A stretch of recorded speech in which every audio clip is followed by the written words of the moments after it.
Over 1 million people passed through the German anti-aircraft service, including students, wounded veterans, and elderly men called up on an emergency basis.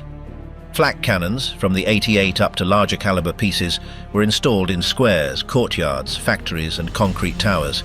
They all shared the same fate, becoming fixed targets for the aerial offensive. In Hamburg, during Operation Gomorrah, entire batteries were incinerated in minutes by incendiary charges. In the Ruhr in 1943, most of the crews were destroyed under the waves of heavy bombers.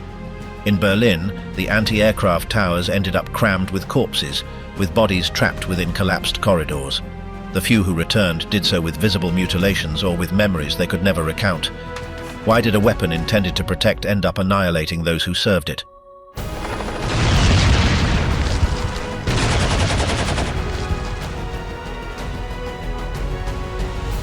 Inside the machine, this is how the Reich's anti-aircraft beast operated. During the early years of the conflict, Germany deployed a hidden but efficient framework designed to respond to threats from the sky, a structure that didn't move on the battlefield like tanks, nor advance with the boots of soldiers, but remained firm in its position, precisely waiting for the enemy to approach. These anti-aircraft systems, known by their abbreviation Flak, were not just cannons pointing at the sky, but a carefully organized network where every piece, every operator, and every signal played a specific role that left no margin for error.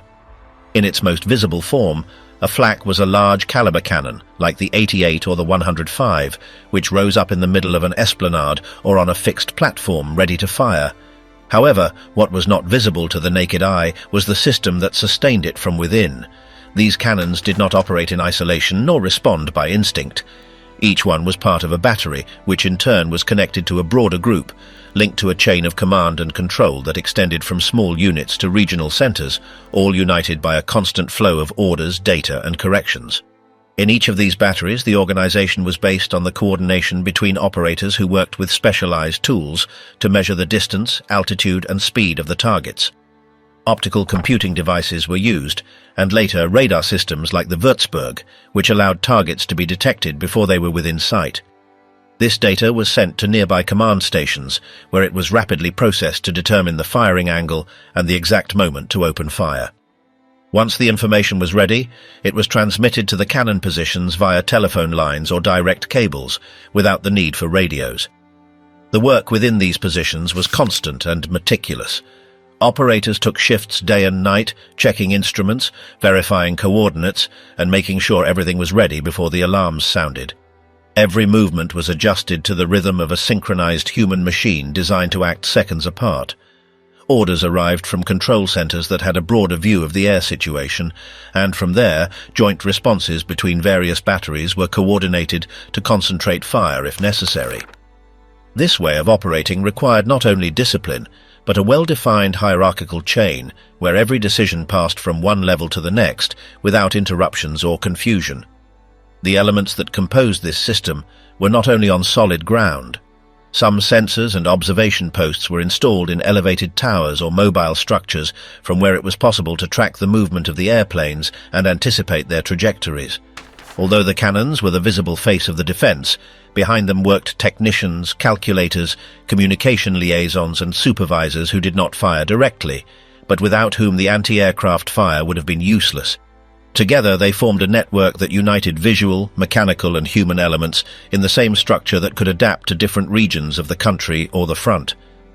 The way the batteries were distributed also responded to tactical and strategic criteria.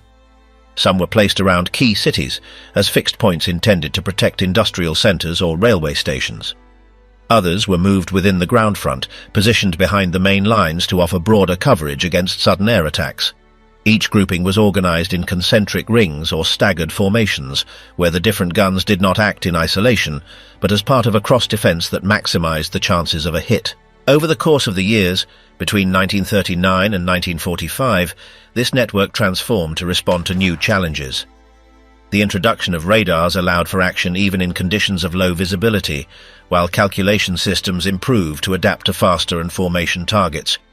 Control centers were also reinforced, evolving from simple observation posts into true command nodes, with multiple operators working simultaneously, receiving data from different sources and coordinating responses in real time. Despite the technical changes, the internal logic of the system remained intact. The Flak did not rely on individual heroism, but on a structure where everything was pre-assigned and where efficiency replaced improvisation. This logic also extended to the interior of each crew, where watch shifts, instrument maintenance, gun cleaning, and coordinate updates were done following fixed routines. There was no room for spontaneity, because a single error could mean the target escaped, or worse, that the fire was directed at the wrong location. One of the keys to the internal operation was the balance between local autonomy and central control. The smaller units could respond to threats detected at close range on their own, but in general, important decisions were made at a higher level, from where the use of armament was coordinated according to the type of threat, its trajectory, and the area they were trying to protect. This way of operating demanded permanent communication, where telephone lines were more important than radios because they offered a more stable and secure transmission. When a battery became incommunicado, it had to limit itself to acting on its own, with less precision and a greater risk of error. The anti-aircraft network was not only made up of large-caliber cannons, but also by a variety of auxiliary weapons that fulfilled specific functions within the whole. In some zones, smaller-sized pieces were installed, which acted as a complement to the main cannons. These weapons, although they could not reach elevated heights, were useful for protecting the flanks and covering the dead spaces that remained between one battery and another. Their presence was not limited to the front, as they were also used to defend sensitive installations such as warehouses, transport centers, or supply stations. Alongside these cannons, manual tracking systems operated that required an almost automatic coordination among the operators. There was no margin for error when it came to adjusting the sights, calculating the trajectory, or anticipating the altitude the target would reach in the next second. Every piece of data had to be constantly updated, and the minimum deviation could render the entire effort useless. For that reason, those in charge of the rangefinders, the prediction apparatuses, or target tracking remained concentrated for hours without taking their eyes off their instruments. Every movement was part of a cycle that was repeated thousands of times with millimeter precision, even if the results were impossible to foresee. In many sectors, the communication between the different elements of the network was carried out by means of signal posts, coded maps, and telephone devices protected against interference. The command rooms, on the other hand, operated as interpretation centers, where information from various observation points was gathered. In those places, probable trajectories were plotted, coverage areas were organized, and the decision was made as to which batteries should intervene in the face of each threat. The distance between a control center and an active battery could be several kilometers, but the transmission of orders was practically immediate. Besides operational precision, maintenance was a continuous and invisible task that allowed the entire framework to be sustained. Each battery had personnel responsible for checking the state of the pieces, reviewing the elevation mechanisms, cleaning the cannon tubes, and ensuring the proper functioning of the electrical components. These tasks were carried out even if there were no signs of attack, because any mechanical failure in the middle of the action could leave the unit completely exposed. In many cases, those in charge of maintenance did not even participate in the firing, but their work was decisive for everything else to function normally. A fundamental aspect was the storage and handling of ammunition, which was not limited to accumulating projectiles next to the cannons. Each type of target required a different type of charge, and for that reason the ammunition was classified according to the desired effect. Some were designed to detonate close to the target, others to reach specific altitudes before exploding, and still others to cause fragmentation damage. The choice of the appropriate projectile was made in seconds, based on the data sent by the calculation posts, and had to match the type of fuse activated at that moment. A bad combination could cause the shot to fail completely. Those in charge of transporting this ammunition from the depots to the base of the cannons were also part of the network.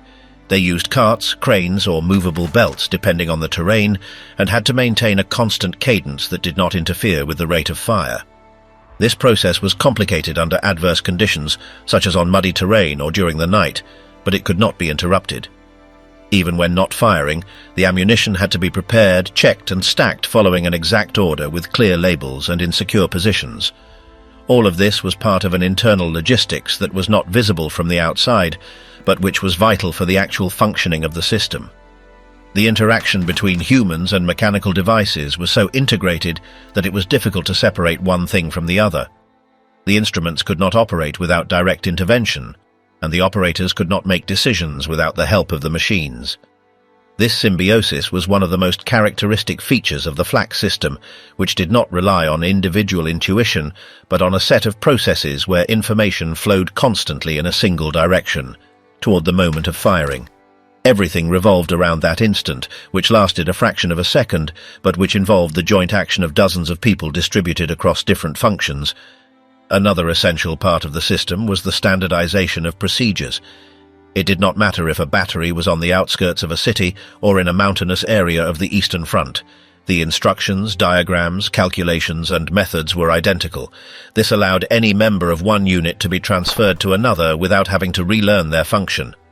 It also facilitated supervision from higher levels, which could evaluate the performance of each battery based on common parameters.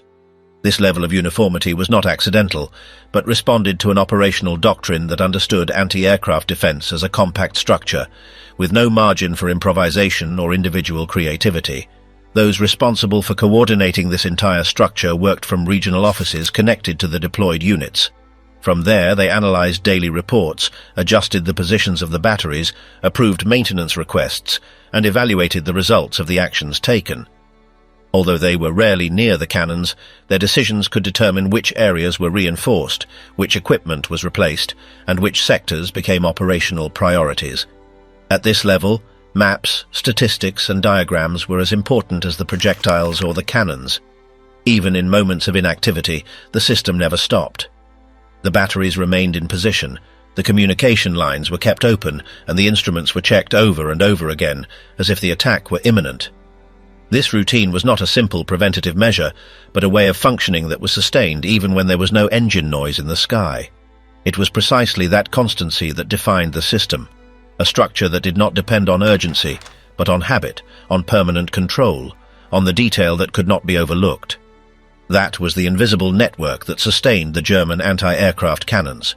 It was not built with bricks or with cement, but with fixed rules, exact repetitions, and a coordination that did not allow for voids. None of this was seen in the war reports, but it was what guaranteed that when the moment to act arrived, everything was already prepared. There was no improvisation, there was no waiting, there were no doubts, only a sequence that began with a distant order and ended in a shot that rose toward the sky, following a line traced long before the enemy appeared. The armed adolescents, the Flak boys. As the war progressed and German cities became exposed to enemy air attacks, Reich authorities began to look toward school desks to fill the gaps in air defense. Trained men, non-commissioned officers, and veteran technicians were no longer enough. Now the new source of personnel would come from high schools, from gymnasiums, and from the classrooms where mathematics, literature, or national history were still being taught. It was in this context that the Flakhelfer, adolescents between 15 and 17 years old, began to appear at air defense emplacements, replacing with their freshly ironed uniforms the men who had previously departed for the Eastern Front or the fields of North Africa. Many were students from the national school system, and others came from the Hitler Youth, so they were already involved in the official ideology, though only symbolically until that moment. The transition from boys in parade uniform to youths surrounded by explosives and wires did not take long to materialize. The regime sought for this incorporation to be viewed as a gesture of pride, of patriotic devotion. School murals depicted scenes of boys raising binoculars alongside officers. Pamphlets were distributed showing youths operating searchlights or tracking the course of enemy bombers, and talks were organized where the figure of the new young soldier, useful from the home front, was extolled. In many schools, principals were instructed to convey that this was the next logical step in commitment to the homeland. Thus, what began as a voluntary call ended up becoming an imposed routine. Families received notifications indicating that their sons would be assigned to anti-aircraft artillery posts, and students were transported from their cities to the camps where the troops were trained. Many parents did not dare to protest, and those who did received a dry answer: it was for the good of the Reich. Once they were incorporated, the young men were sent to rapid training centers where in a few weeks they had to learn the basics of device operation, safety rules, acoustic signals, and emergency procedures. It was not a complete training like that of an adult soldier, but rather a minimum preparation that would allow the boy to carry out secondary tasks, although many times this also meant facing direct fire. They were taught to calculate distances, operate observation instruments, assist in the ammunition loading processes, and work in synchronicity with the rest of the unit. Although theoretically they were there for support tasks, it soon became clear that the officers did not hesitate to assign them riskier functions if the situation demanded it. Upon arriving at the batteries, the young men were received by already consolidated teams. The veterans usually watched them with a mixture of distrust and resignation. There was no shortage of sarcastic comments about how small the new recruits were, nor critical looks when one of them made mistakes due to inexperience. However, as the days passed, and in the face of continuous bombings, those same adolescents began to demonstrate that they were capable of following orders, resisting the tensions of combat, and taking on increasingly complex responsibilities. Some more understanding officers tried to guide them without treating them harshly, knowing that many had not even finished high school. Others, however, showed no patience and applied the same discipline as to the adults, as if those boys had crossed an invisible line upon putting on a greenish-grey uniform. The first real shock for many Flakhelfer arrived during the night, when the air alarms interrupted their rest, and they had to run to their posts amid the roar of the sirens. There, between shouted commands, searchlight beams, and the roar of enemy engines, they learned what it meant to be in an active zone. In those moments there was no time to remember the history classes or the songs learned in the Hitler Youth. Everything was speed, coordination, and resistance. Some would freeze during the first attacks. Others would follow instructions without thinking, with a mixture of fear and determination. It was common for them at the end of the day to return to the barracks without saying a word, lying on their bunks with their clothes still dirty with gunpowder. In many cases, the batteries where they were assigned were located near industrial cities or strategic zones, making them a recurrent target of bombings. Although official reports spoke of the Flakhelfer as an example of the new combative youth, within the military compounds it was known that these boys were fragile and that casualties would not take long to arrive. Group commanders were obliged to notify families when one of them fell during an attack. The official letters used sober and ceremonial language, but they could not hide the reality. Boys who, weeks before, played school soccer now lay among the remains of a destroyed platform. In some cities, small funerals began to be held with flags covering the coffins, where the comrades formed rows with their arms raised, while the teachers attended in silence, unsure if the following week they would have to attend another burial. The progressive normalization of the youth presence in the flak posts was also reflected in the daily routine. Adolescents not only lived in the same barracks as the adult soldiers, but they shared meals, surveillance shifts, and maintenance tasks. As the months passed, many adopted the customs of the older ones, learned military slang, and became accustomed to the constant noise of the environment.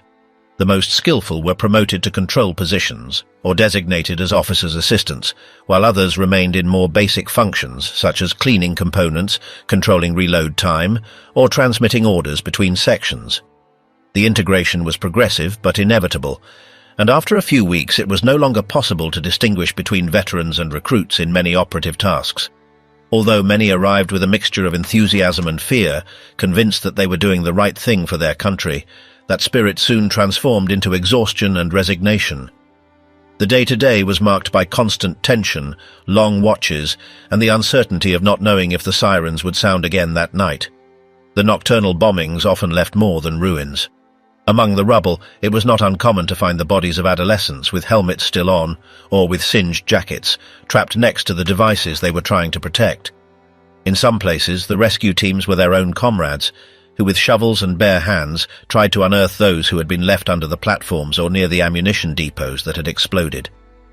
The first internal reports that reached the command spoke of tolerable losses, but these figures hid painful realities: names crossed off school lists, families receiving laconic telegrams, and entire communities that were beginning to understand that the war was no longer something distant. Official photographs continued to show the Flakhelfer as resolute faces against the enemy, but behind the scenes of the propaganda, the commanders knew they were brutally skipping stages. Some battalions tried to rotate the young men more often so they could rest or return to their cities for a few days, but others did not have that possibility and simply kept them in continuous service without breaks or replacements. Inside the barracks, the attempts to maintain a certain normality included improvised classes, group readings, and even card games, although nothing could conceal that they were living as adults in an environment that was not their own. There were those who tried to write diaries or letters to their parents, but they often did not know how to explain what they were experiencing without causing alarm. On more than one occasion, supervisors read these letters before they were sent and requested that they be modified or directly destroyed. The regime preferred that personal accounts not contradict the official message. Even so, rumors circulated. There was talk of comrades killed by shrapnel, of fires in the barracks, of errors in the alarms that had cost lives, and of officers who concealed figures to avoid sanctions. The coexistence with older soldiers also brought other tensions. Some young men were targets of practical jokes, abuses of power, or humiliating tasks. Although officially everyone was part of the military effort, in practice the adolescents were still just that. Minors with scant experience, manipulated by a system that placed them on the line between duty and blind obedience. However, there were also cases of solidarity, veterans who shared their provisions, taught tricks to identify enemy planes, or covered them during the bombings. This ambivalence was part of the daily life, and over time, the youngest began to imitate the gestures of the adults, to use the same tone of voice, to harden their expressions, and to get used to the sound of explosions as if it were part of the landscape. One of the most delicate aspects was the psychological impact, although at that time no one referred to it that way. Some boys began to suffer from insomnia, were startled by any loud noise, or seemed absent during conversations. Others reacted with attacks of anger, disobedience, or total isolation. Those in charge of each unit received instructions to maintain discipline at all costs, and it was rarely recognized that one of the boys needed rest or treatment. Only when the behavior became uncontrollable was a transfer carried out, although this could imply reprisals, negative reports, or even accusations of cowardice. For many, it was easier to remain silent, continue as if nothing were happening, and hope that the next alarm would not be the last. As the months passed, new groups of adolescents began to arrive at the flak posts. Those who had been there longer acted as improvised tutors, explaining what the manuals did not say, how to react if the officer in charge fell, how to act if the cables were destroyed by an explosion, how to identify if an incendiary bomb had landed active among the equipment. This transmission of unofficial knowledge became a parallel network of survival, where mistakes were paid for with lives and successes were acknowledged in silence. In that environment, youth blurred. No one asked anymore who was 15 or 17 years old, because everyone dressed the same, ate the same, and slept with the same startle. In the central offices, some commanders began to question to what extent it was useful to continue sending adolescents to these destinations. Although many fulfilled their assignments, it was also true that the cost in lives and in resources to train them sometimes exceeded the military benefit. However, the machinery of the regime kept turning, and while adult casualties accumulated on the Eastern Front, classrooms continued to empty. What had initially been an exceptional measure became a systematic practice, and the term Flakhelfer became part of the everyday vocabulary of the war. By the end of that year, in some cities, official events were organized where the most outstanding were awarded diplomas, minor medals, or mentions on the local radio. They were showcased as examples of the new German generation, strong, loyal, and willing to give everything for their nation. But these acknowledgements contrasted with the faces of those who returned home in silence, with worn-out clothes, hunched shoulders, and their gaze fixed on the ground. They had seen their friends fall, had spent weeks without sleeping well, had obeyed without questioning, and now returned knowing that sooner or later, they could be called again.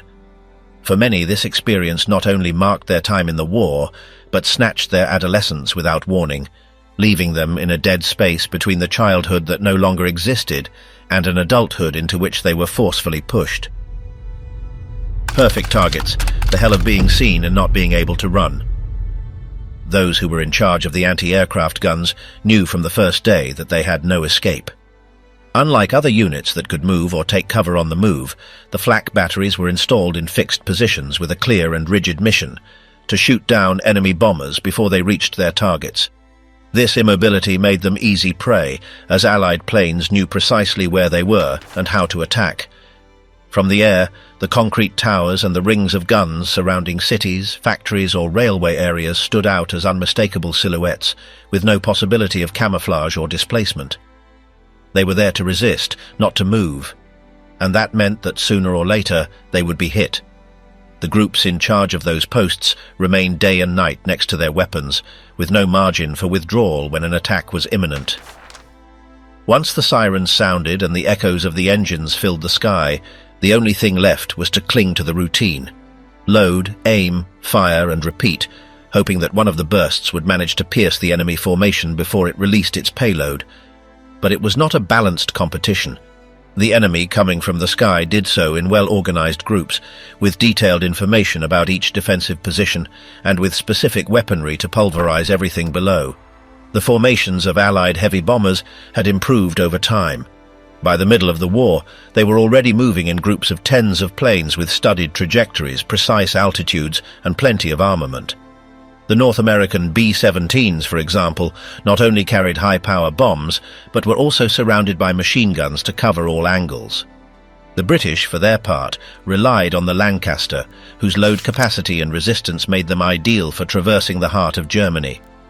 Both models were known by the flak operators, who knew how to distinguish their silhouettes even from a distance, and also knew the consequences of failing to hit even a single one. The real problem was that even if some projectiles did impact, it was not enough. Perfect coordination was needed to manage to interrupt an entire bombing run, and that rarely happened. Most of the time, the guns managed to damage or shoot down one or two planes, while the rest of the formation continued its route with the same coldness, fulfilling its mission without alterations. In a matter of seconds, an entire battery could be buried under a rain of explosives. The images of complete rings of flak raised in a few minutes were repeated in different parts of the country, from the industrial edges of the Ruhr to the outskirts of Hamburg. Wherever they were installed, they were marked as a fixed target, and it was only a matter of time before their turn came. The limitations were evident even from a mechanical point of view. Each battery had a determined range that could not be varied, with fixed angles that forced the entire system to be repositioned every time the planes moved. Reloading also had its times and could not be accelerated without compromising the stability of the shot. The lack of mobility turned every operation into a race against the clock. If the gunners could not achieve an effective response in the first seconds, they lost any opportunity to modify the outcome. There was no room for errors or corrections. Everything depended on acting with accuracy from the first shot. The reports of the time show that immobility was not the only problem. The defenses could not cover all angles simultaneously, and the enemy attacks knew it. In many cases, while one battery concentrated on a group of planes arriving from the west, another contingent appeared from the south, dropping explosives without resistance. This vulnerability, due to saturation, became increasingly common as the Allies perfected their entry routes, seeking zones of weakness among the German defensive rings. Although changes were attempted in the distribution of the guns and in the formation of crossfire zones, the physical limits remained the same. Each weapon was where it was, and it could not move when conditions changed. In the field, the gunners quickly learned that remaining at their posts during a bombing was a sentence. Some managed to take refuge under the platforms or among the concrete debris, but many others could not move in time. The explosions fell so close that in several documented episodes, bodies were found with their headphones still on and their hands still on the controls. The sequence was brutal and non-stop. The moment the flak position was identified, the planes assigned a part of the payload exclusively for that area. What happened next was a combination of precision and power impossible to contain from the ground. One of the most devastating tactics that began to be used intensively was the coordinated drop of incendiary and fragmentation bombs. While some bombs exploded, creating craters and destroying structures, others fell with the sole objective of unleashing fire on what remained standing.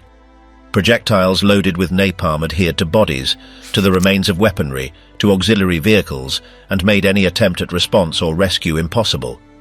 Amidst the flames, stored ammunition began to explode, generating a chain of blasts that finished disintegrating the place. On more than one occasion, a simple, well-aimed burst from the air caused the entire flak system to become unusable in less than 5 minutes. The most graphic accounts came from those who managed to survive a direct attack. It was not just about the injuries, but the immediate chaos that followed the impact. In the seconds after the bombing, there were no clear orders or time to regroup, and the screams among the wreckage were the only indication that someone was still alive. The telephone lines were cut, the improvised command posts were turned into rubble, and the few who could move were forced to search through the dust for the remains of their comrades or the reusable fragments of a cannon that had not been completely destroyed. It was common for the area to be covered by a thick mixture of smoke, burning particles, and the smell of burned materials. Those who managed to crawl out knew that another attack could arrive in a matter of minutes, and that the next squadron might not spare what the previous one left standing. Under these conditions, the idea of resistance was unsustainable, and many of the defences fell without having managed to fire more than a couple of times. The internal figures, although hidden from the public, showed a reality that was repeated on various fronts. The fixed flak positions were being destroyed faster than they could be replaced. The concentration of fire on each emplacement was no longer random or dispersed. As the months passed, the Allies had accumulated detailed maps, aerial photographs, and constant records of all known firing zones. Whenever a new battery was erected, a plan for its neutralization already existed. This was aggravated when the same routes were used more than once, because the defences could not rotate, while the bombers could vary their patterns depending on the occasion. This aerial flexibility contrasted brutally with the rigidity of those who had to remain on the ground, waiting for the next bombing to find them the same as the previous one. One of the most dangerous resources introduced by the Allies was the use of cluster bombs specifically designed to eliminate personnel and light equipment. These did not seek to destroy buildings or large structures, but to scatter small explosives over a wide area, making it impossible to find shelter. A single pass could cover hundreds of meters with artifacts that exploded upon the slightest contact, incapacitating not only the gunners, but also those in charge of supplies, transmissions, or first aid. In many cases, those who managed to emerge unharmed were trapped in the middle of a minefield of active fragments, without knowing which direction to move. As the attacks intensified, some zones tried to reinforce coverage with additional layers of concrete, anti-explosion structures, or metal nets to deflect fragments. But these solutions were partial and ineffective against combined fire.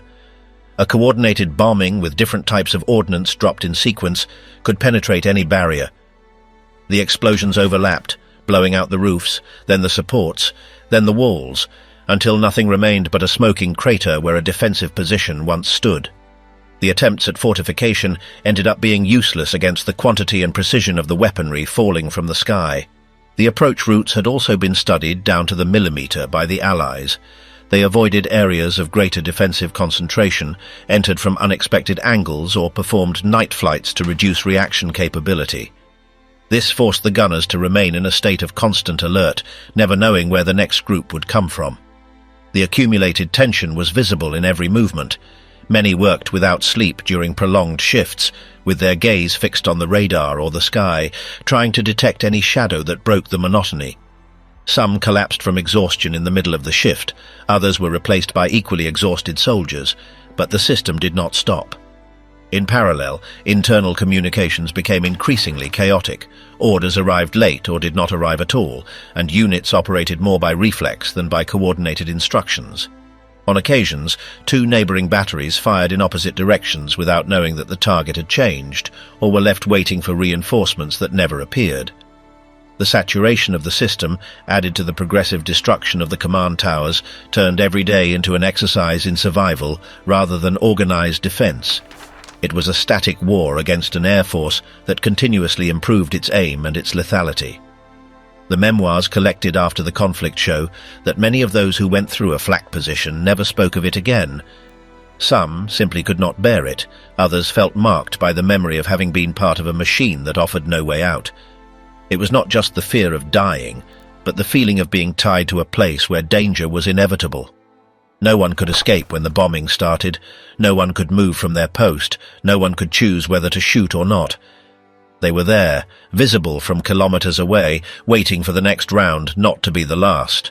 Even in the final months, when the deterioration of the front was evident and priorities were changing, the batteries kept operating as if everything depended on them. And in a way, it did. Their task was still to cover factories, bridges, ammunition depots or railway stations, even though they knew they could not stop everything. The difference was that now they did it knowing that the possibility of surviving was minimal. The defenses kept firing not out of strategy, but out of inertia. Orders kept coming even when they no longer made sense, and the cannons kept turning toward the sky, even though no one expected them to be enough. The silence that remained after an attack was louder than the roar that preceded it. Among the debris, only the creaking of the structure, the snapping of broken cables, or the sizzling of a flame that resisted being extinguished could be heard. The few who remained standing did not speak. They walked among the bodies, checked the remains, and pushed with their hands what were once functional parts. Then the trucks arrived to collect what could be salvaged. The replacements arrived without asking questions, and the cycle started again, always in the same place, always with the same result. Bombs with proper names, the days that erased entire regiments. The great Allied bombing operations, with names as well chosen as they were destructive, not only razed entire cities and killed thousands of civilians, but also turned the Flak positions into veritable death traps. When the alarm sounded in Hamburg in the middle of 1943, it wasn't the first time the anti-aircraft gun operators had prepared to fire, but no one imagined that this campaign would be different from all the previous ones. The name the British gave it, Operation Gomorrah, was no accident. For several consecutive days, bomber squadrons returned again and again over the same city, flattening entire areas and coming back just when it seemed to be over. The anti-aircraft batteries, deployed on rooftops, industrial yards and open areas, were literally buried along with the men who operated them, caught between the shock waves, the rain of shrapnel, and the fires that spread uncontrollably. In many sectors, the Flak positions stopped firing not due to a lack of ammunition, but because there was no one left alive to load the guns. While the skies were filled with a constant glow that reached even the suburbs, casualties among the Flak crews were counted by dozens in each sector. It wasn't just direct impacts that finished them, but the heat, the smoke, and the collapse of the structures where they were installed. Surviving accounts describe how some units were completely buried under mountains of bricks, glass, and metal debris before they even had time to react. Other crews, located in more open areas, were hit by bomb fragments dropped from heights exceeding 6,000 meters without them being able to even see the plane that had condemned them. The anti-aircraft defense in Hamburg was as useless as it was costly. In many sectors, the artillery failed to stop the advance of the bombers, and those firing from the ground knew they weren't saving the city, but trying to die with dignity. That same model was repeated months later over Berlin, when the so-called Operation Thunderclap aimed to force an early surrender through aerial terror. The Flak command in Berlin had one of the densest and best organized networks in all of Germany, with reinforced anti-aircraft towers, heavy cannons in the outer rings, and centralized coordination. But none of that helped when the attacks occurred simultaneously from different points and at different altitudes.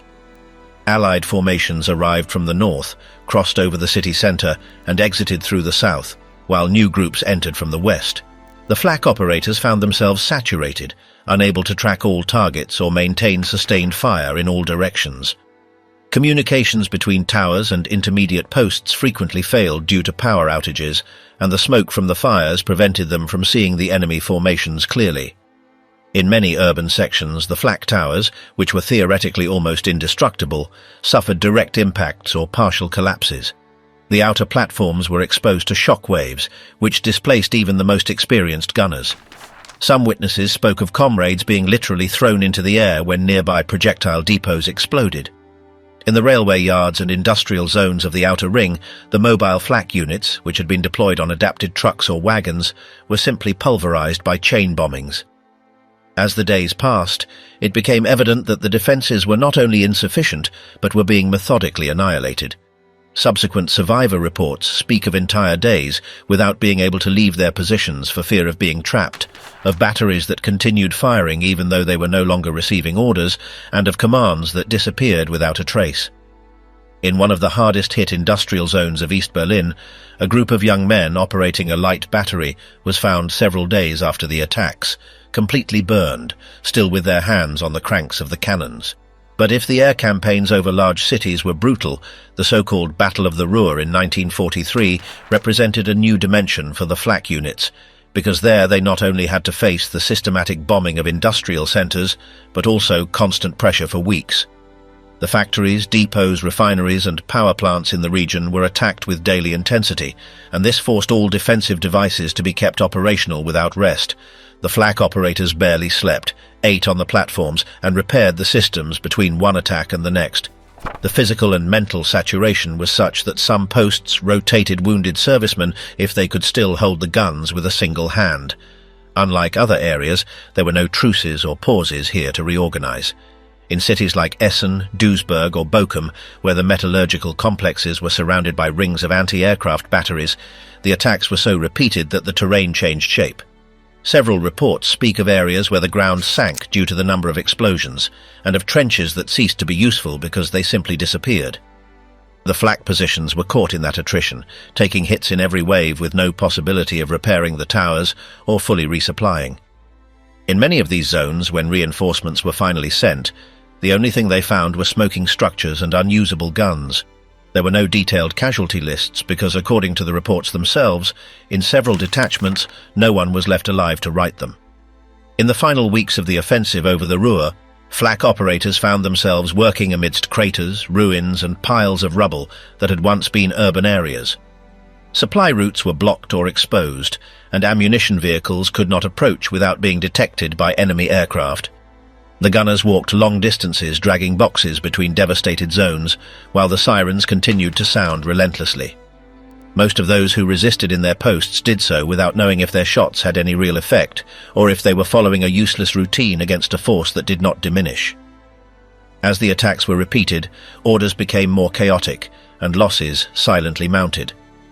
In some industrial sectors, the commands decided not to replace the destroyed crews because they knew their positions would be swept away again the following day. The batteries were abandoned, with twisted guns and black stains where the men had fallen. Unlike traditional fronts where combat advanced in mobile lines, the Flak zones remained immobile, trapped in a terrain where the enemy did not set foot, but destroyed it from the air. That feeling of being trapped without moving was aggravated during the Allied offensive in Normandy. There, the German anti-aircraft guns were deployed with the idea of protecting bridges, logistical crossings and supply zones, but in practice, they became the first targets of the fighter bombers. Every time a convoy tried to move toward the front, the skies filled with Allied aircraft that not only bombed their routes, but also tracked any active flak gun. The heavy batteries, visible from the air due to their size, were quickly located, and attacks were repeated with increasing precision. Light units, which moved on trucks or mobile platforms, suffered aerial ambushes before they could enter action.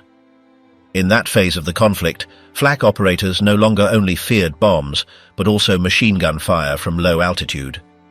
Some were hit while running between positions, others while attempting to reload in the middle of a burst. Reports collected after the fall of several positions speak of perforated helmets, destroyed metal shields and burned bodies next to melted pieces. At certain points, the remains were impossible to identify due to the level of abrasion. The systematic use of phosphorus and incendiary charges increased the destruction, and the gunners, enclosed in their own posts, were trapped in flames with no possibility of evacuation. The word immobile ceased to have a technical meaning and became a sentence. What happened in Normandy was repeated in many other places in Western Europe, but with ever-increasing intensity. In the following weeks, survivor testimonies began to dwindle, not out of fear, but because there were fewer and fewer of those who remained alive. Replacements sent from the rear arrived late, or were inexperienced, and officers knew that those in corporations would not survive long. In some detachments, recruits were instructed directly on the platforms, without manuals or prior training, and sent to fire without having completed a single firing cycle. Casualties grew so fast that in certain sectors the order was given not to record individual names in the reports. The talk was of total loss of post, complete disappearance of the detachment, or operational silence. Technical language was no longer useful to describe what was happening. In northern France, during the general withdrawal towards the Rhine, several complete battalions of anti-aircraft artillery were annihilated without having participated in combat. The units were detected by Allied aircraft while moving on rural roads, and the aerial attacks left no survivors. The only things found afterward were piles of twisted steel, disintegrated uniforms, charred helmets, and cannons broken in two. At one of those points, an entire battalion was trapped in a ditch at the edge of the road, with no possible exit, when a group of fighters dropped fragmentation bombs. None of the bodies were recovered. The guns they were transporting were abandoned, and the human remains were covered by earth disturbed by the explosions. There was no ceremony or detailed report. Only a note was sent with the heading, "Battalion neutralized during displacement." As the months passed, the impact of these operations accumulated on the morale of the surviving gunners. There was no longer talk of defending cities or intercepting enemy formations, but of resisting in silence, firing when possible, and accepting that the enemy fire was faster, more precise, and more constant. In many positions, the men slept dressed, without taking off their helmets or leaving their seats. The pauses between attacks were not rest, but preparations for the next one. Some cannons remained fixed in a single direction because the operators did not dare to move them for fear of being exposed. At various points, stored projectiles were found half buried because no one could load them anymore. The effort to keep these defense posts active became a struggle of impossible attrition. The largest guns required daily maintenance, but there were no technicians or tools available. The platforms corroded from humidity, the connection cables broke with the vibrations, and many of the sighting systems went out of service. Even so, some continued firing blindly, calculating trajectories by hand, with loose sheets, or simply by intuition. Orders arrived hours late, when the Allied formations had already finished their route. What was once a coordinated defense network had transformed into a collection of isolated, silent and condemned points. No one expected reinforcements or evacuation or even recognition. In the end, the named operations became symbols of total destruction for those who operated the Flak. Hamburg was remembered for the fire that did not go out, Berlin for the broken towers, the Ruhr for the unrelenting fatigue, and Normandy for the punishment from the sky with no possibility of response. For those who survived, if any did, there was no glory or record. Only the certainty that standing still meant dying, even without having fired. Fire or fall, the deadly trap of the German Flak. In the moments when the sky filled with enemy planes, the men stationed at the anti-aircraft defense positions had no possible escape. If the bombers managed to pierce the layers of fire and reach their zone, there were no tunnels, trenches or walls that offered cover. Those operating the cannons remained fixed in their posts, with no option but to keep firing while the ground trembled beneath their feet. The explosions shook the structures, and the roar drowned out every other signal. None of them had an assigned refuge, and even if they had, the distance between the batteries and any type of hiding place was unreachable when the storm began. In the midst of the most intense attacks, the Flak positions became increasingly isolated, with no possibility of receiving reinforcements or information from the command posts. The gunners, trapped between the roar of the engines and the rain of explosives, were forced to improvise without even knowing how many planes were left in the sky. Orders were slow to arrive or simply did not arrive, and many batteries kept firing out of inertia, as if the background noise was already signal enough. Without coordination or guidance, most of the shots went into the void, but no one abandoned their post. From above, enemy pilots quickly recognized an anti-aircraft battery when they located it. It was not difficult. It was enough to detect the firing pattern, the geometry of the cannons, the smoke on the ground, or even the movement of the ammunition trucks. Once marked, these positions were a priority target. Instead of dodging them or passing them by, some planes lowered their altitude and returned over them slowly, as if provoking those firing from below. Sometimes they did not drop bombs, they simply flew over, knowing that this was enough to sow chaos. That kind of mockery from the sky was recorded by more than one radio operator. The Allied pilots knew they had a total advantage, and they demonstrated it by circling or crossing the area 2 or 3 times before moving away. It wasn't a technical gesture, it was a message, and everyone received it. The orders were clear. The positions were not to be abandoned under any circumstance. Even when the attack had already razed everything around them, when there were no more instruments or communications left, the last men remained firm, firing in the dark or waiting for the inevitable impact. There was no evacuation plan. Anti-aircraft defense troops were not organized to move quickly, nor did they have their own vehicles. The moment the air raid began, the exits were blocked and the routes collapsed. In urban zones, civilian traffic mixed with the remains of buildings and fires. In industrial areas, explosions raised columns of smoke that covered everything, and no one could navigate. In open fields, the roads were bombed first, and the secondary roads were just another trap. So staying put was the only thing they could do. It was not uncommon for an entire unit to be eliminated in a matter of minutes. When it came to carpet bombings, where one wave after another released hundreds of tons of explosives in continuous strips, the margin of survival was reduced almost to zero. According to later calculations, in some critical areas of the Western Reich, the average time between the first explosion and the total destruction of a battery was less than 8 minutes. In that short time, the gunners could not run, could not take cover, could not hide, and also did not have medical aid nearby. They either died instantly or were wounded with no possibility of evacuation. If someone tried to crawl outside the perimeter, they were detected from the air and finished off. The idea of resisting until the last shot was not just a slogan, it was the only real option. In some cases, the enemy carried out reconnaissance flights to confirm if any operational gun remained at the site. If they detected movement or residual smoke, they sent a new attack, more precise and more destructive. Thus, on several occasions, positions that had been partially destroyed were attacked again within a few minutes, further increasing the death toll. It did not matter if the cannon was unserviceable or if only rubble remained. If there were indications of human presence, the bombing was repeated. For this reason, many times the bodies were not recovered until days later, when the attack ceased and the area became accessible again.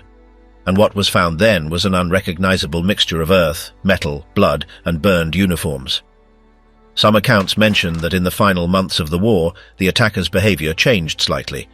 Upon seeing that many of the positions were occupied by adolescents, reincorporated wounded or inexperienced replacement personnel, some pilots were less aggressive in individual flights. But that changed nothing during massive bombings. Most of those who died in these episodes did not even manage to fire. They were there as immobile targets, inside a system that no longer functioned or coordinated anything. They had been placed in that spot without the slightest possibility of defending themselves, and their fate was sealed the moment the enemy radar located them. During the entire conflict, the evolution of aerial weaponry turned every incursion into a crushing sentence for those defending from solid ground. The bombs became heavier, more precise, and more abundant. The formations were wider and the routes more strategic. Meanwhile, the flak positions maintained their basic design, their obvious visibility, and their mandatory immobility. The only thing that changed was the number of victims after each attack. And in many sectors, there were no longer enough men to cover all positions, so some cannons were managed by only 2 people instead of 5. That not only reduced the capacity for response, but also further exposed those who remained there. Even so, those who survived an attack were not withdrawn from the front. They were assigned to another battery or left in the same place with a replacement cannon, waiting for the next attack. There was no rotation, no rest, no recovery. The attrition was visible in their faces, in their trembling hands, in the eyes that no longer blinked when the alarms sounded. They knew the cycle would repeat, that sooner or later their battery would be hit, and that they would have no way out. And yet, no one abandoned their post voluntarily. Most died without moving a meter, surrounded by burned wires, cast iron parts, and the remains of comrades who had fallen minutes before. In many cases, the survivors were the only ones who could tell what had happened, but they were too stunned to do so. Most of the batteries were destroyed without anyone knowing exactly when or how it occurred. The few who managed to get out alive were asked to reconstruct scenes they barely remembered, while the rest were listed as missing without further formality. As the days passed, even those who had known the fallen began to forget the details, and the individual stories faded among so many other tragedies. Berlin, cannons against tanks in the broken city. When the Soviet columns began to enter the suburbs of Berlin, the anti-aircraft cannons that were once oriented toward the sky were slowly turned toward the ground, aiming at the streets where the enemy armored vehicles were advancing. Many of these flak guns, designed to pierce the hulls of high-altitude bombers, began to be used as the only available defense against the T-34 tanks that were breaking through the urban barriers. The anti-aircraft units, accustomed to working in conjunction with radar networks and aerial observers, suddenly found themselves in hand-to-hand combat within neighborhoods reduced to rubble, with no cover or escape routes. In that scenario, the Flak became not a support weapon, but the last resort of a surrounded city. The concrete towers erected in previous years, known as Flakturm, became improvised fortresses from which salvos were fired against armoured vehicles crossing open squares. From the top of these structures, decimated crews attempted to maintain aim on moving targets, while the surroundings were swept by Soviet artillery shells. The elevation, which had offered a strategic advantage during air attacks, became a dead-end trap. Trapped there were operators without ground training, adolescents without real combat experience, and elderly men urgently called up, who maneuvered with difficulty the controls of cannons whose parts outweighed all the team members combined. In the streets, the remains of mobile batteries tried to resist, advancing among overturned trams, ruined facades and barricades improvised with street furniture. Some 88mm flak guns, mounted on platforms that had never been designed for urban maneuvers, were dragged by skeletal horses or tractors abandoned by other units. In many cases, there was no choice but to position the cannons in the middle of intersections, between shattered storefronts and burned-out civilian vehicles, where each shot produced a shockwave that made the upper floors of the collapsed buildings vibrate. As the Soviets reduced the defensive perimeter, the clashes intensified on every corner. Many gunners, with no more protection than their patched uniforms, tried to keep up the rate of fire with ammunition that arrived in a disorganized manner thrown from half-loaded trucks. Some testimonies describe young men dragging boxes of projectiles under sniper fire, while the loaders worked hunched over next to the cannons so as not to be hit by debris or ricocheting bullets. The shouted orders were almost always the same: load, fire, change position if possible, or resist to the end if there was no option to move. The line of fire was not stable. Sometimes the gunners did not know if they were shooting at real enemies or at shadows in the smoke. There were cases where the same flak cannons were turned toward buildings occupied by Soviet snipers, causing complete collapses. At other times, attempts were made to stop entire columns of tanks with a single functioning cannon, covered with sandbags and hidden behind a mound of broken bricks. When fire was returned, many of these positions were annihilated in seconds. The data collected after the fighting shows that hundreds of members of the flak units fell in a matter of days.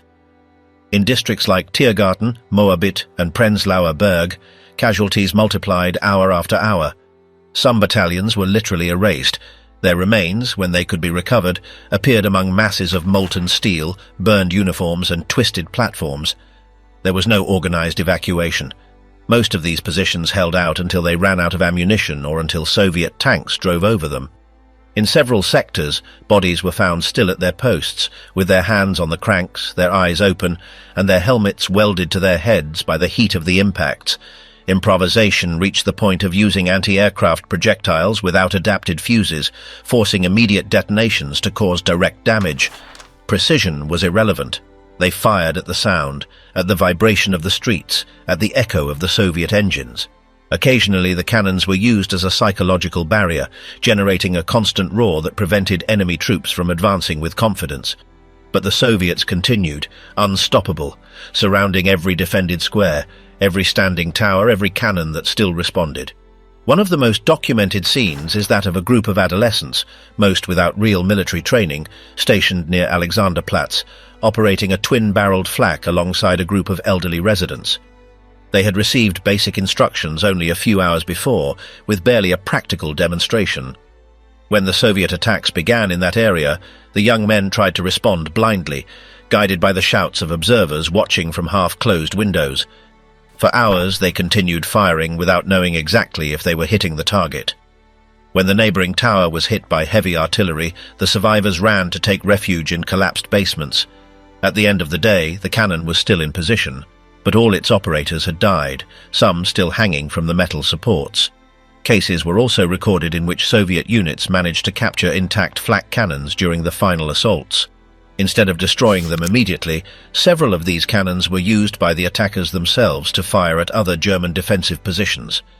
The irony of a German weapon ending up pointed toward its own towers was observed on more than one occasion.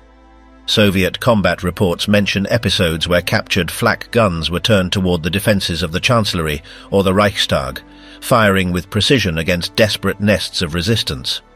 One of the few known photographic records shows a destroyed Flak platform on a street near Potsdamer Platz, surrounded by bodies and scattered metal parts. The image, recovered weeks later by Soviet reporters, was used as an example of the absolute chaos into which the German defensive system transformed. In it, the cannon is seen pointing in an empty direction, while the nearby buildings are completely destroyed. No one could confirm if that cannon even managed to fire once. Global figures indicate that in the last days of April, when Berlin was completely surrounded, the losses among the Flak units surpassed those of any other armed corps with similar functions. This was partly due to constant exposure, partly due to the lack of training for urban combat, and also due to the deliberate decision to turn every cannon into a point of static resistance with no possibility of retreat. Final reports from the Soviet army mention more than 500 anti-aircraft positions destroyed or rendered unusable during the capture of the city. Most of them were not abandoned, but remained operational until they were annihilated by direct enemy fire.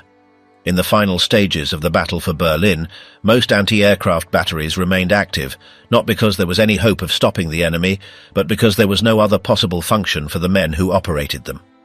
Abandoning the cannons was equivalent to signing an immediate sentence. Many of them knew there was no longer a line of retreat, no new positions to protect, and no clear orders on what to do. Communications were sporadic, often interrupted by the destruction of underground cables or the collapse of intermediate stations. The only thing that remained intact was the will to keep firing, even without coordination, without reinforcements, or without defined objectives. Some batteries, relocated after the destruction of their original emplacements, ended up situated in improvised positions that did not appear in any defense plan. What was once supposed to be a protected or cleared area was now hastily utilized. The personnel in charge of operating these cannons had to adapt to the environment with what little they had on hand, while the attacks continued relentlessly. Every useful corner was turned into a temporary firebase. In the vicinity of the Berlin Zoo, several cannons were used from the terraces of semi-ruined buildings, where operators improvised cover with sandbags and metal plates. From there, they fired at columns crossing the avenues between fallen trees and rusted trams. Each impact raised clouds of dust and debris. When Soviet troops managed to access these areas, the artillery positions were completely swept away. The bodies found at those heights appeared burned, crushed under rubble, or with injuries caused by their own ammunition exploding prematurely. The physical deterioration of the operators was visible. Lack of food, constant dehydration, prolonged insomnia, and the incessant noise eroded any capacity for concentration. Many of them could barely keep their eyes open. They leaned on each other to avoid losing their balance while turning the control wheels or adjusting the elevation with their numb muscles. Some lost fingers manipulating badly lodged projectiles, others were left irreversibly deaf after multiple detonations without hearing protection. Wounds were treated with wet cloths, improvised bandages, and fragments of torn clothing. The few doctors circulating through the streets could not cope. Amputations were performed without anesthesia in the same places where the fighting occurred. During the final assaults on the center of Berlin, the most powerful flak cannons were used in direct fire against the concrete of the governmental buildings. The Reichstag, the Chancellery, and other symbolic structures were surrounded by these guns as if they could contain the incoming wave. The shots produced tremors that could be felt in the subsoil. The Soviet columns, although advancing on multiple fronts, stopped briefly when facing the resistance of these weapons. On more than one occasion, tanks retreated a few meters after receiving impacts from unexpected positions, although these retreats were temporary. With every hour that passed, the defenders were cornered by crossfire, systematic demolition, and multiple rocket launcher bombardments. One of the most brutal episodes was the combat near the Friedrichshain anti-aircraft tower, where the flak guns were used to stop the advance of Soviet units attempting to cross a clear area. Short-range shots caused mass casualties. However, the counterattack was devastating. The tower was hit by explosive charges and heavy artillery, causing a partial collapse that buried dozens of defenders in a matter of minutes. When Soviet engineers accessed the site, they only found melted metal, charred bodies, and calcined ammunition. There were no captures, no surrenders, and no detailed reports. Everything was reduced to rubble and silence. Despite the total collapse in some sectors, the gunners managed to keep their pieces active until the last day. In the Landwehr Canal area, an isolated group operated for more than 48 straight hours, firing toward moving targets without knowing if they were enemy troops, evacuation vehicles, or disorganized friendly columns. The confusion was total. No one gave explanations. When they were finally surrounded, some tried to destroy the cannons with improvised charges, others simply abandoned the positions and hid among the civilians. Very few survived. Later testimonies describe bodies dragged toward the water, uniforms floating among wood debris and loose wires, and rusted cannons abandoned like giant skeletons along the banks. The fate of many flak operators was summary execution or deportation to prisoner camps. Since regular combatants and forced recruits were not easily distinguished, the Soviets applied collective punishments. In the main squares, prisoners were ordered to line up next to their guns, some still covered in blood or mud. There they were interrogated en masse, and in many cases executed in front of the few civilians who remained. Those captured with severe injuries did not always arrive alive at the field hospitals. Vengeance for the previous bombings and for the destruction inflicted on Soviet cities was now concentrated on the last survivors of the Flak system. When everything ended, the streets were covered with burned tubes, broken wheels, unused projectiles, and unrecognizable bodies. The anti-aircraft towers, some still standing, became mute monuments to a defense that never had a real chance of victory. The basements were filled with human remains, forgotten equipment, and impossible to describe odors. Many cannons were never dismantled. They simply remained there, rusted as part of the ruined landscape. Soviet technicians who toured the city to conduct military inventories found dozens of pieces still operational, with projectiles in the chamber and levers ready to be pulled. The final Soviet reports expressly mentioned the ferocity of the anti-aircraft defenses converted into ground weapons. It was not a tactical assessment, but an observation that desperation can turn any tool into a lethal obstacle. For many, the flak guns in Berlin were not just cannons, but signs that surrender was not an option for those who were trapped without a way out. In that sense, they represented the last expression of a machine that preferred to self-destruct rather than retreat.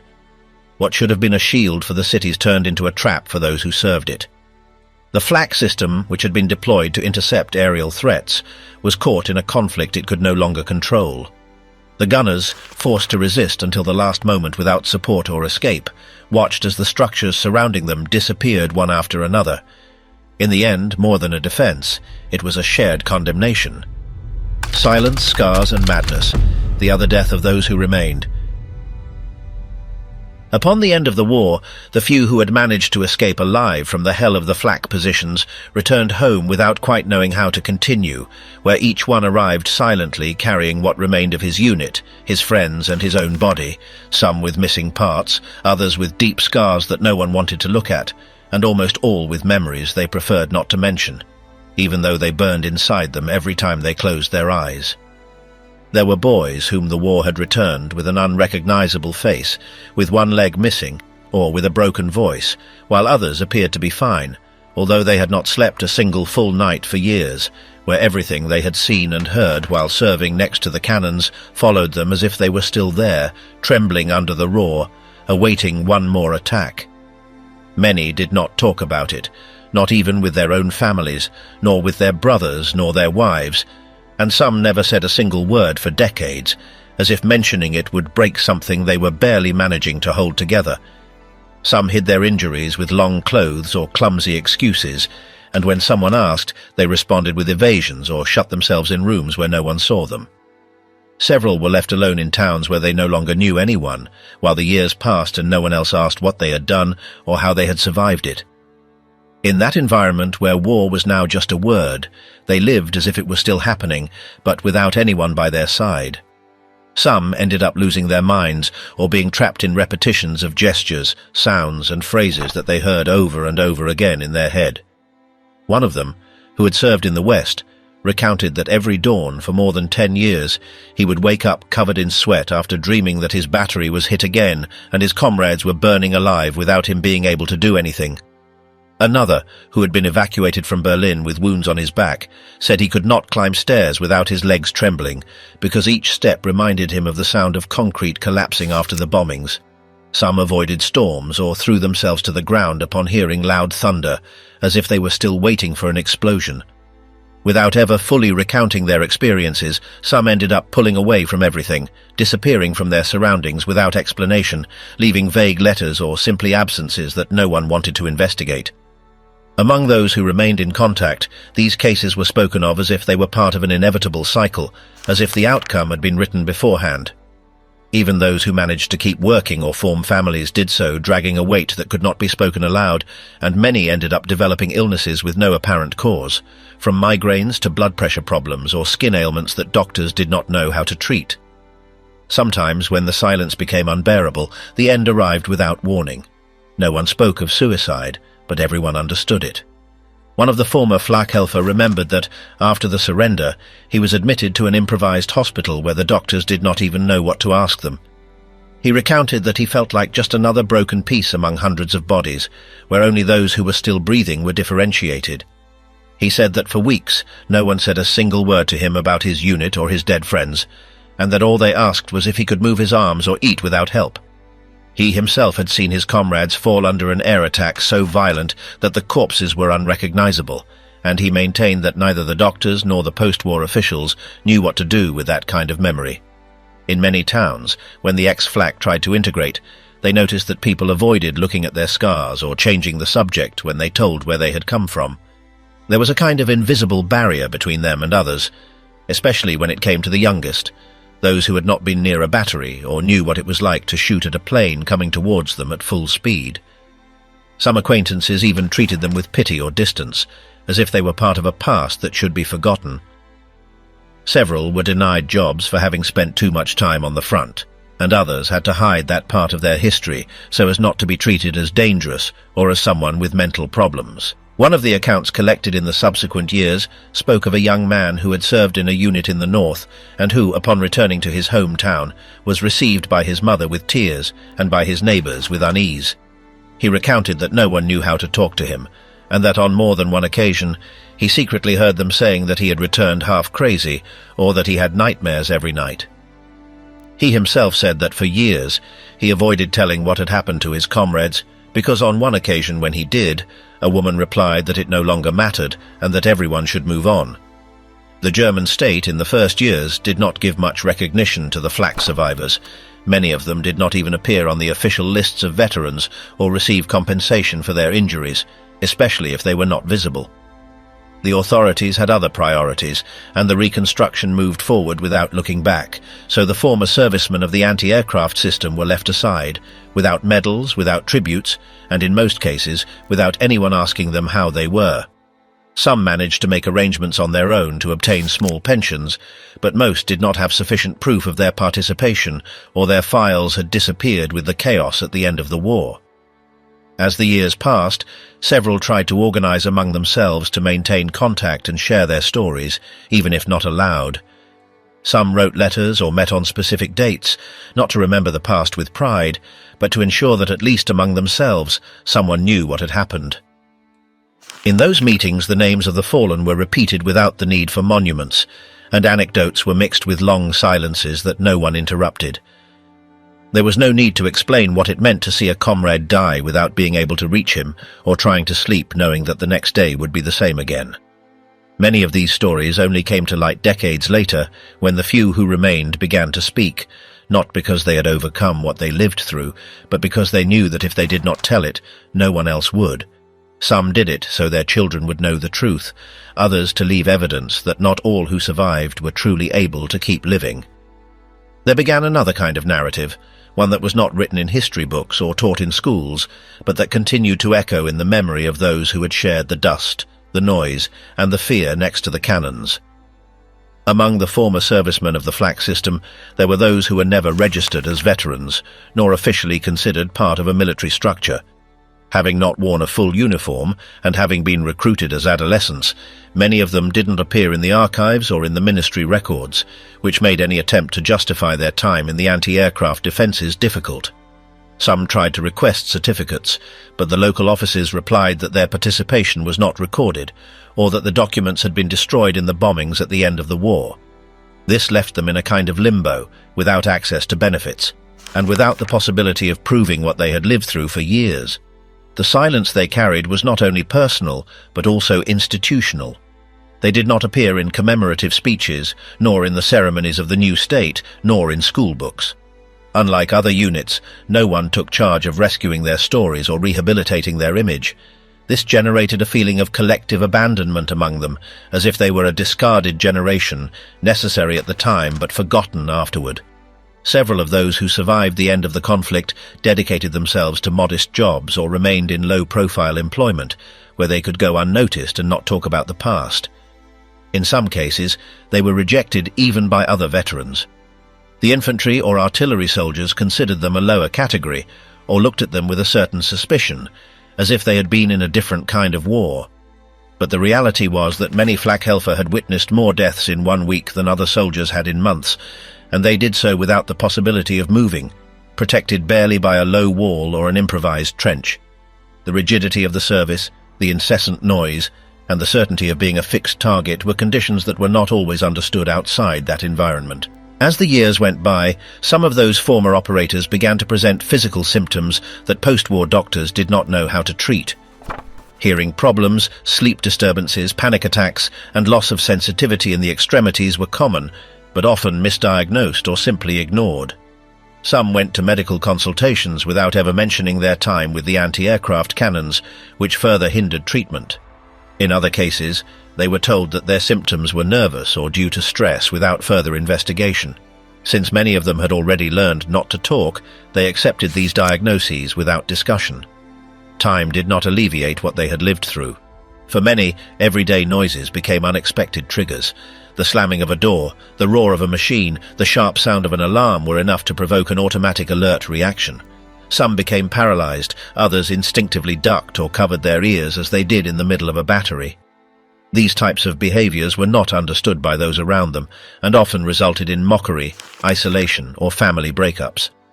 Several marriages ended because wives did not know how to deal with men who woke up screaming, or who avoided any conversation about the past. There were also those who, after decades of silence, attempted to tell what they had lived through. Some did so through interviews, others wrote their memoirs by hand, on pages that were later stored in boxes kept by their grandchildren. A few managed to publish their accounts in local magazines or Veterans Association bulletins. In these texts there was no glory or pride, but a succession of fragmented memories where scenes of death, constant fear, and mental exhaustion predominated. Several of these testimonies coincided in one idea. Surviving the flak was not a relief, it was the beginning of another form of struggle that did not end with the surrender. In certain regions of Germany, informal groups of former Flakhelfer formed, gathering without much structure, simply to talk among themselves. They were not looking for recognition or state aid, but the possibility of being with people who understood what they were talking about without needing explanations. In those meetings, some cried for the first time in decades, others remained silent but returned every year. These spaces functioned as a valve, where they could recount what they had seen without feeling that they were being judged or treated as psychiatric cases. Some tried to reconstruct their trajectories by looking for unit comrades or writing to military archives. Many received incomplete responses, others never got a reply. Years later, the relatives of some of these survivors donated their papers, letters, and notebooks to documentation centers where they were preserved with little order. These materials today allow for an understanding not only of how they participated in the defense system, but also what it meant to live with it for the rest of their lives. In several cases, the testimonies are full of dates, names, and coordinates, as if by writing it down they hoped that someone would recognize them at least on paper. A common aspect among these survivors was the loss of connections. Several of them never had close friends again, and many did not form stable relationships. Some changed cities several times, others spent long periods interned in hospitals with vague diagnoses, most aged alone, with scarce attention and almost no visits. Several died without anyone knowing about their past. In the death records, they appeared as retirees or employees, with no mention of their time in the anti-aircraft defenses. Except in rare cases, their gravestones did not include service dates or military insignia. Years later, when exhibitions about the air war began to be organized, some institutions attempted to include testimonies from former members of the Flak system.